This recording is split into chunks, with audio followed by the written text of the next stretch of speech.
So you're going to be spending a lot of time in your career writing, thinking about publishing, and reflecting back on what you do. People will keep asking you the same question.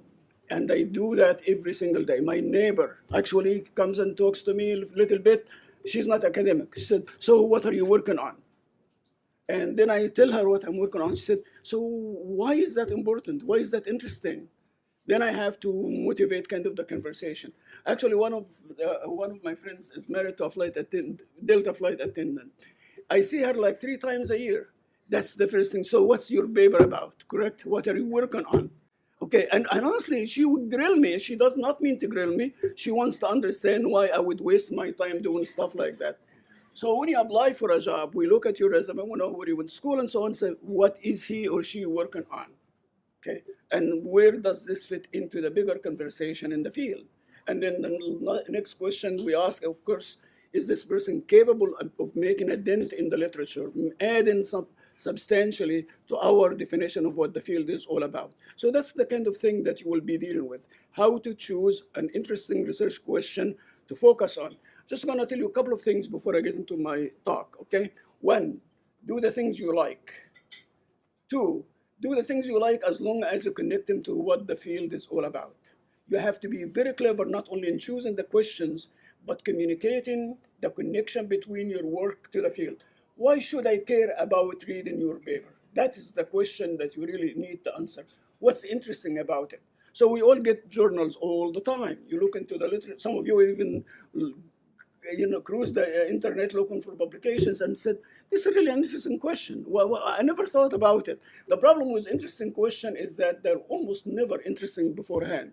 When they are done, when they're clearer, they become kind of important in terms of their own significance, in terms of their own stuff. So those two things that I will be talking about. Do the things that you like, connect what you're doing to the rest of the conversation in the field. And that's really, really, really, really a tremendous challenge, that connection to the field. And that's why it is important for you to work with co-authors, for you to debate things, to test your ideas with other people. Talking to senior faculty members who have been at the profession for a while, to give you kind of the intellectual ammunition to say why this question really matters. Okay, so it doesn't really matter what you work on ultimately, as long as it is relevant to the field. So let me step into my conversation. I think we all know what an interesting question is all about. Okay, it's usually simple, intuitive, kind of wow, this is really interesting. We know it when we see it, but the problem is, of course, we don't know how you come up with that. It makes us challenge what we know.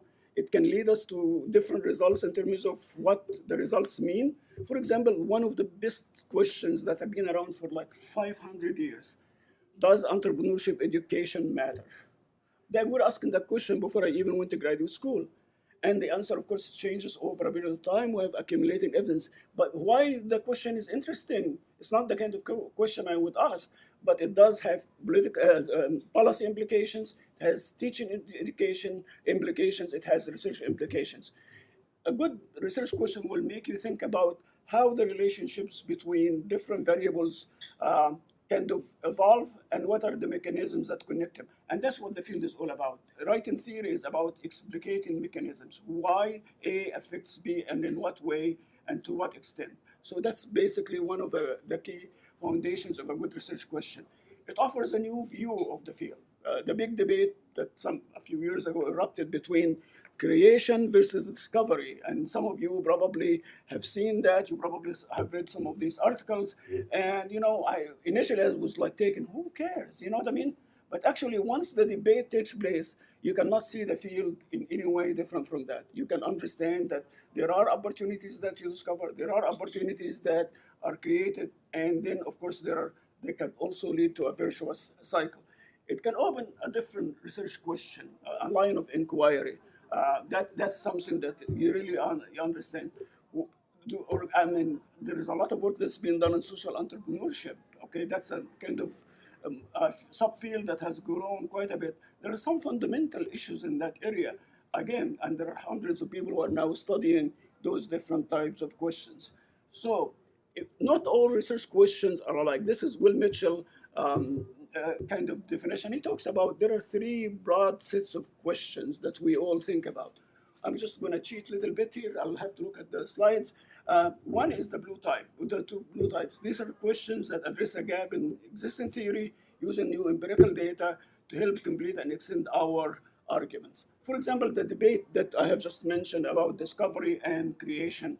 It would be nice if somebody has a big database and we can figure out when we have creation versus discovery and what are the consequences of that. That would be the kind of research that falls under this umbrella. And a lot of the work in the field is all about this. We have kind of an argument in theory, then we go on to find empirical results, data, and try to test them. And I think we spend a lot of time. Graduate school, I think, focus a lot on that. The next type is the red research question. It addresses empirical questions or puzzles using concepts from more traditional theories to frame how to study those issues. A lot of the work, for example, that has been imported from psychology to study why entrepreneurs make decisions, or study cognition, entrepreneurial cognition, or entrepreneurial learning. All of these will fall under this kind of research question.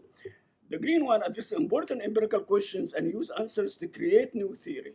So it gives back. So you have an empirical question that we have a lot of questions like sample selection bias. And once we correct for sample selection bias, we can look into, for example, the career choices that entrepreneurs make. In economics, they use quite a bit about employee mobility, for example.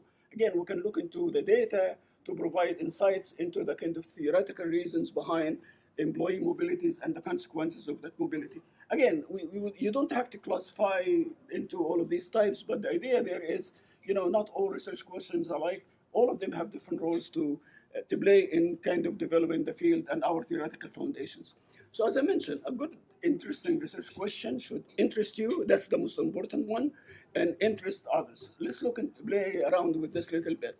Okay, let's assume that we can 2 by 2 matrix. You have been here for almost 10 minutes now listening. So you have to have a 2 by 2 matrix. So imagine, okay, so you're interested versus not interested. Others are interested in what you have to say or not interested. So if you look at this combination, if you are interested and nobody else is interested, that's, you're spending your time doing the things you like. That's your hobby, correct? It's not going to sell very well. You have to learn to communicate. Honestly, this is one of the biggest bottlenecks early on in people getting published. They know what they have done, they do it well, good empirical work, but they don't communicate or do not know how to communicate the argument that they're making or why it matters for the field. That's one of the biggest challenges. The second thing, if you are not interested and others are interested, and you see that is far more common. I ran into people, I said, so what are you working on? I'm doing 4 or 5 papers on entrepreneurial orientation. Okay? I have nothing with entrepreneurial orientation. I think some of my early work was among the first in that area, and then I dropped it and moved on. So, but anyway, so why are you doing? It says, well, I really not excited about it, but a lot of people publish. I see all of the journals publishing in this. But why are you doing? He said, yeah, I have the data, I have this. So this is like the kind of job. So you want to get a couple of publications. It doesn't work. You might get the publications, but you're not going to get the recognition. You're not going to make the impact that you will need in the field. Okay, the next one, if you are not interested in that issue, or you are not, and nobody else is interested, so the question, you're wasting your time. What are you thinking about? You need to waste your time or spend your time much more interesting. And there are people who are, earlier in my career, it really was really puzzling to me. I'm not going to mention the person because he's very active in the field, actually has done well. But for the first 10 years of his life, his career, really, he was like an orphan. Why? He was thinking about entrepreneurial cognition. He comes from psychology. And nobody was interested at the time in that. Now everybody seems to be interested, but it took him a while. And he said, that's the only thing from psychology that I can bring into entrepreneurship, which is not true. So he was really not, his heart was not in it, but he thought he can make a difference, and people were not interested. So let me pause here for a second and ask you a question. What will be 4 or 5 big debates that are taking place in the field? Why does entrepreneurship matter, for example? entrepreneurship. Why are we studying all of these things? What are the different types of entrepreneurial activities and what are their social consequences? That's why economists and sociologists are having tremendous influence now in terms of shaping public policy about entrepreneurship, because they ask those broader questions when in fact we are asking more at the individual kind of level question. So the big thing, the big challenge for you then is to how to move from taking a question that is a hobby, something that you're interested in, and make it part of the bigger conversation by getting others interested in. The same thing with being a question that's almost like a job you don't care about. And the answer is pretty clear. You need to read about the debates. You need to actually converse with people who are doing this work. You need to talk to senior people and get their insights about what you're trying to do. Test your ideas, talk to them, get some feedback. And again, you have to be careful. You have to be intelligent, because all of us bring our blind spots into these kind of conversations. So sometimes you have to look into the data and let the data speak to you. Sometimes the data will suggest a lot of different ideas that you actually look into as a potential way of building your own argument. Okay, where do we get all of these interesting questions? Obviously, your intuition, your experience, your insight, but there is no substitute for your immersion in the phenomenon, being close to the site, talking to people who are active in the field, actually reading the original works, thinking about the debates and questioning their assumptions. You really need to do a little bit of that second order thinking to make sure that you find your own way into the good question. There is no way I can tell you this is a research question beforehand. I think most of the interesting questions, not all of them at least, you know him once you see him. I remember a few years ago, one of the editors of AMR was talking about papers in AMR. He said one of the biggest complaints that he used to get is that people say, these papers are simple. They're so obvious. He said, yes, they're obvious after the fact. Again, many of the questions that we do sometimes look that way, easy and simple and interesting, after you have spent a lot of time shaping them, chiseling them to craft them into an interesting research questions. When I was a doctoral student, I went through the consortium. Zahra was running the doctoral consortium that year and did an excellent job. And I went through with Denis Gregoire, who's speaking in the next session. And Jerry George was the person who reviewed my paper and really bashed the paper. I was so excited because it was my first submission to the Academy, and it got into the best paper proceedings, and I was so excited. And Jerry told me how it was unpublishable, and I was depressed for a couple of years. Jerry always says he doesn't remember the story, but he was right. He was right, and I learned from it and kind of converted it to an empirical paper and did eventually publish certain components of it. So I just have a few slides to run through and then leave the rest open for discussion here. First, Zahra said, people come up to his door, ask, what are you working on? So it's important that you have interesting things, but it's most important that you can say you're working on something. And if you're working on something, then you're already ahead of the game. And if you keep working on something, and even better is if they ask you, what have you published recently? Because there's some people you ask what they're working on, and they always have interesting answers, but they're always working on the same project and never actually executing on it and getting it done. So getting stuff done and being pragmatic is as important as it is to do interesting research. So that's what I'm going to focus on here, is kind of a high-level pragmatic perspective of doing interesting work. So you can't see the colors very well here. So Zahra gave you a 2x2, and I'm now giving you a Venn diagram. So we've checked all the boxes for this session now on it. So first is, obviously, it needs to be novel, right? So you want it to be original, but not too original with what you come up with. Have any of you seen this YouTube video called Everything is a Remix? And there's a book that kind of coincides with it called Steal Like an Artist. And how most people, when they become experts in the field, they spend their developmental stages copying other people. All musicians do this. Authors often do it. Great writers copy other authors first.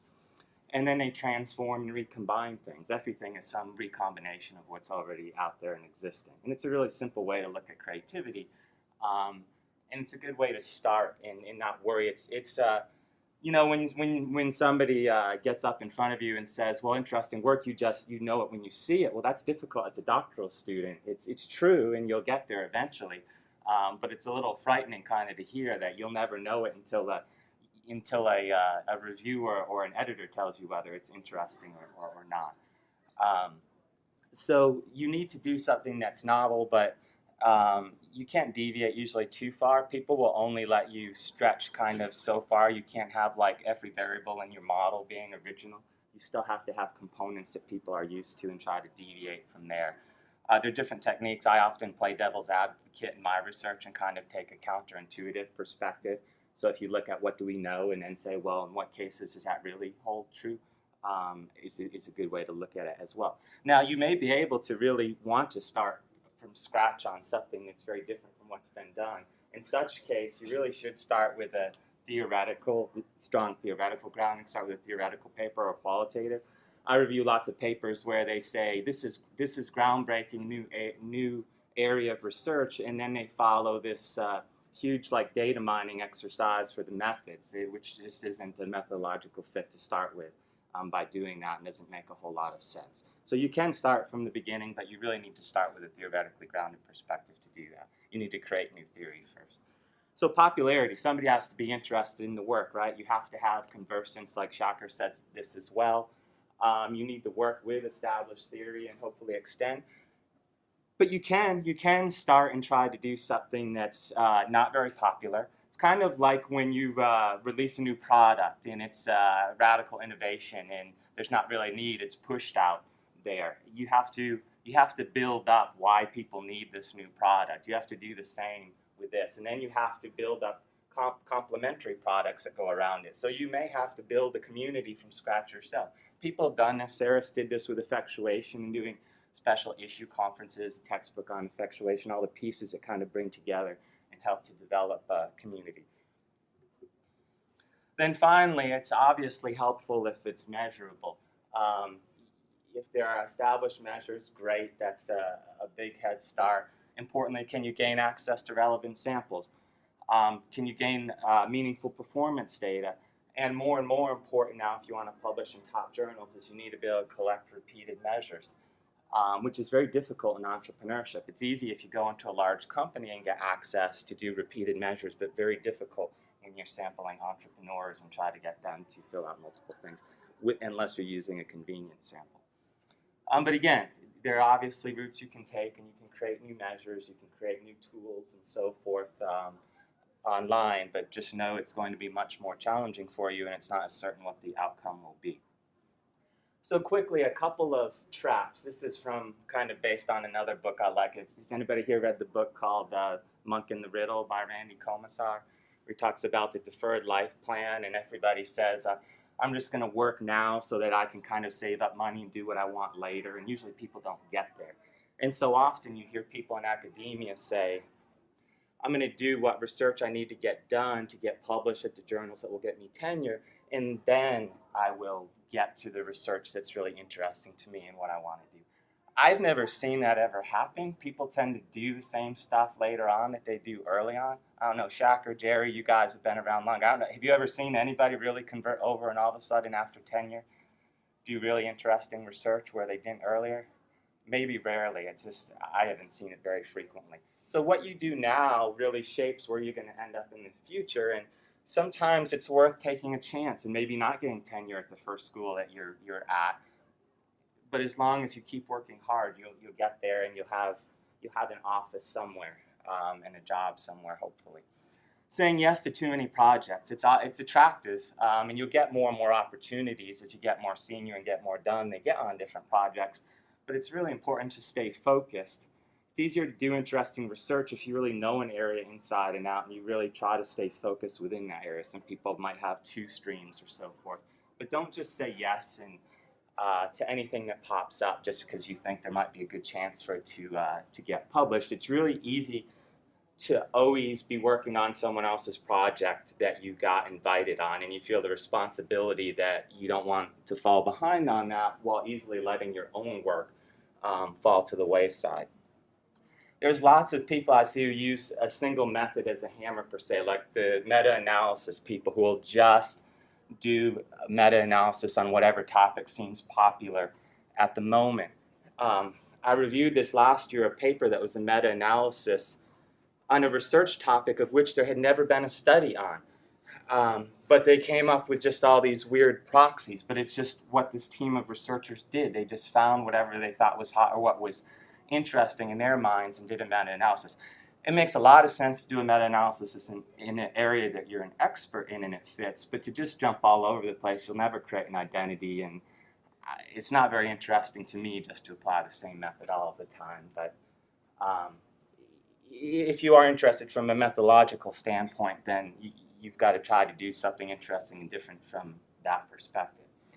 Don't only read the entrepreneurship literature. Most of the interesting things that pique my curiosity come from psychology and have applications to entrepreneurship. If I was just to read the entrepreneurship literature, I don't think I'd get as excited to come up with interesting things. It's the intersection of entrepreneurship and other areas that tends to excite me the most. Don't focus too much on the outlet, the research outlet. Focus on the research question and then kind of figure out where is the best place to publish that fits. A lot of people just instantly drop a research project if it doesn't get into AMJ or something, even though it may be very interesting. Sometimes it may be too interesting, it may be too novel, and it may have imperfections that are associated with that. The more you do something interesting and push the limits, the more difficult it's going to be as rigorous as you need to be to get in a top journal sometimes. Don't just chase grants. A lot of people chase grants, especially if it's a novel topic. It might be easy to write a grant on, but you have to ask yourself the question of whether it's really worth it, and you're spending too much time just satisfying the grant rather than actually doing research and getting other things done. And the last one is something a lot of people suffer with early in their careers, is perfectionist paralysis, where you think everything needs to be perfect. You need to make sure you're making progress and getting feedback, but keep going. Nothing's perfect, right? There's no perfect paper. I mean, you go through any of the top journals and there's flaws in all of those papers too. It's not perfect, but just keep going and trying to make progress forward. So my last thought here, this is a deviation from a saying I often like to say to my students, that only boring people get bored. It makes a lot of sense, right? So similarly, I think only boring people do boring research, right? If you get out there, you do interesting things, you're going to run into interesting questions. It's easy to just sit in your cubicle at school and just focus on reading the articles in front of you and not doing like Shaker said and actually get out there and talk to people. Go to interesting places, do interesting things, come up with interesting ideas, and collect interesting data, perhaps most importantly even. So that's all I have to say. So Shaker and I guess, will take questions now.